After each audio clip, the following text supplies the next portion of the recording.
that falsifies this, which would be perfectly a perfect example would be something chimeric, like a dragonfly with a cell wall. Think about how ridiculous then you would have disproven the theory, or you would have saying, at least falsified that hypothesis. Hold on a second. You're saying to prove that people and pine cones are not related, you have to find a person with a pine cone growing out of their head. No, actually, that's kind of what you're asking for us to prove.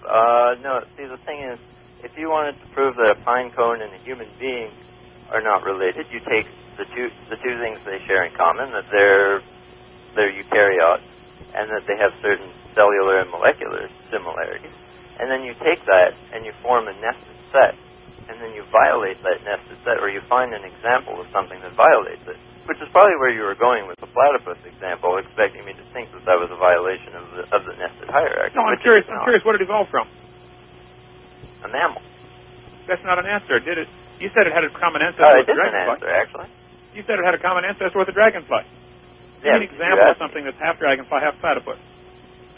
See, there you're just being disingenuous, because you know that that's not what anybody's proposing, because platypus and, say, human beings share a more recent common ancestor with each other than either does with the dragonfly, so there cannot be, in the evolutionary theory, a half platypus, half dragonfly.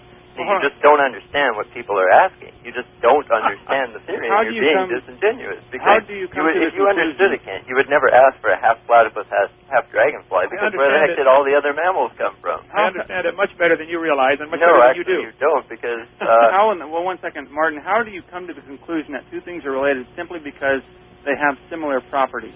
It's not about similarity. That's what you just said. You were mentioning how the dragonfly and the platypus both contain eukaryotic cells, and they're both... And it's about a nested hierarchy. Okay. Yeah, so how do you come to the conclusion that just because they have similarities, therefore they're related? Okay, do you agree that there's at least a nested hierarchy that we can distribute forms into? You can create one if you want. No, but do you agree that there's one that... I mean, a creationist... I can create. If you give me a bunch of skulls... Linnaeus was a creationist, and Hold on a second. If you give me, that doesn't necessarily mean this is a nested hierarchy by which they descended. Okay. If you give me a bunch of skulls, larger or smaller, I can organize them in that's one. I've got to fix it.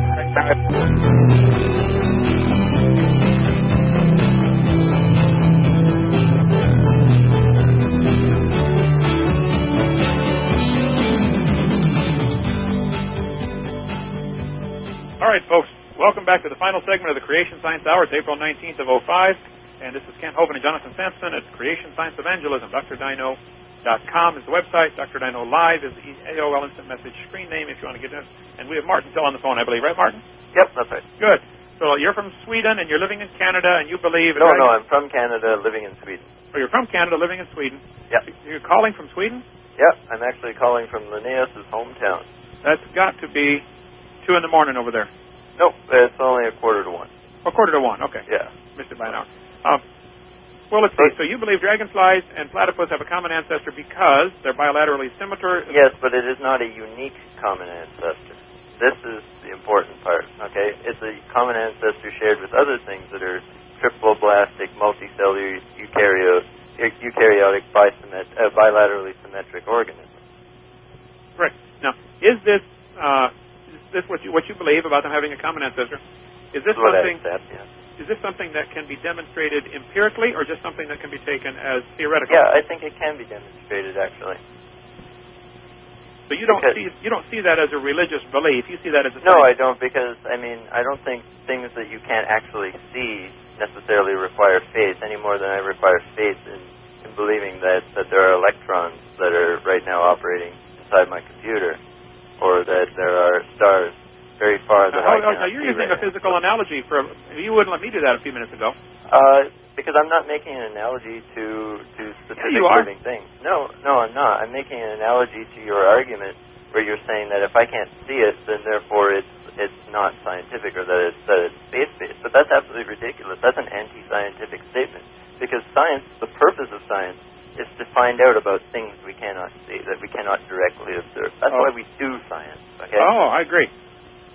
So then how come you can't agree that a common ancestor is something that we can learn about even if we can't actually see who it is or find it? It's something you can believe in. No, it's something we can test. You cannot test that a dragonfly and a platypus have a common ancestor. Sure, you're trying to do it with me all night tonight.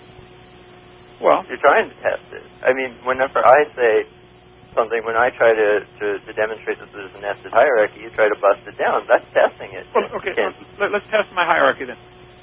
Cars and filing cabinets are related. Yeah, but cars don't reproduce, so they can't have common ancestors. It's an irrelevant question. Well, platypus they reproduce, and they always produce platypus.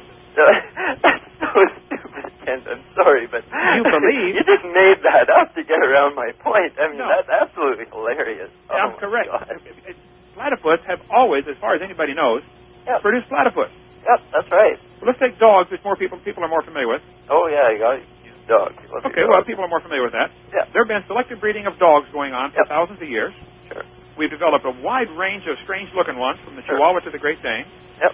But they're still dogs. Yep. They're still interfertile. Yep. They're still recognizable by a 5-year-old as a dog. Yep.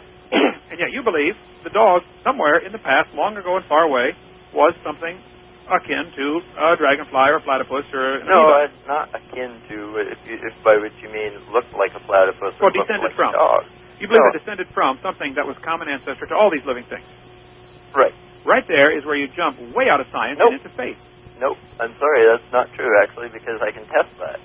You could show that a dog has more in common with something else, or is so incredibly unique in its cellular and molecular system that it could not in any way, shape, or form have a common ancestor with a dragonfly or a platypus. But the fact is, why is a dog and a mammal? Why is a dog and a platypus? Why are they both mammals? Why?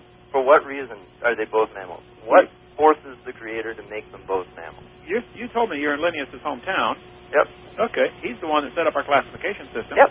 I'm glad it's been modified a bunch since then, but still, basic idea is pretty similar. Yes.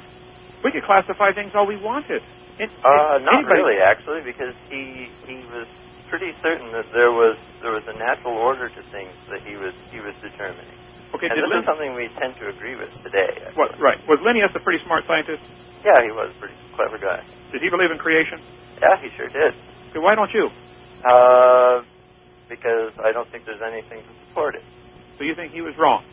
Yes, he was wrong. But he was right to classify dogs and platypus both as mammals, but he was wrong to believe there must have been a designer for this. No, I don't think he was wrong to believe that. I think he had some good reasons for that. Of course, he lived in pre-Darwinian times, so he didn't have Darwin's theory of evolution to explain this. I know. Do you accept Linnaeus' classification? Yeah, Darwin's theory sure messed up a lot. Darwin's theory ruined a lot of science, in my opinion. It made people that's fine. That's fine. But I mean, you can't have people believing in a theory of atoms before there's a theory of atoms to exist. I mean, no, there was people believe Darwin's grandfather wrote most of the stuff. Oh, yeah, but that wasn't Darwin's theory of evolution. That's a very different Darwin, theory. He stole most of it from his based grandfather. on natural selection. It wasn't based on common ancestry. So this is what we're talking about. We're talking about the issue of common ancestry, and common ancestry is based on the notion of nested sets. And that nested set pattern is derived from Linnaeus' classification, okay? And a nested pattern, okay, is the mathematically necessary consequence of any branching process. I don't understand how you don't see that that's religion and a faith. How can I explain because it can be tested, because we know if there is a branching process going on, that if there is, then we should expect to see this nested hierarchy. That if there is no nested hierarchy, or if we can find violations of the nested hierarchy, you test the theory. Okay, there's an article came out in a recent science magazine about, I'm going to look it up here as we speak, about amoeba having 5 times more DNA than mammals. Sure. Yeah, I think it's got the largest genome of any eukaryote. Okay. Why would an amoeba have 5 times more DNA than a mammal? Why not? What stops That's not an answer. No, I mean, I don't see what this question has to do with common ancestry, or how common ancestry is untestable.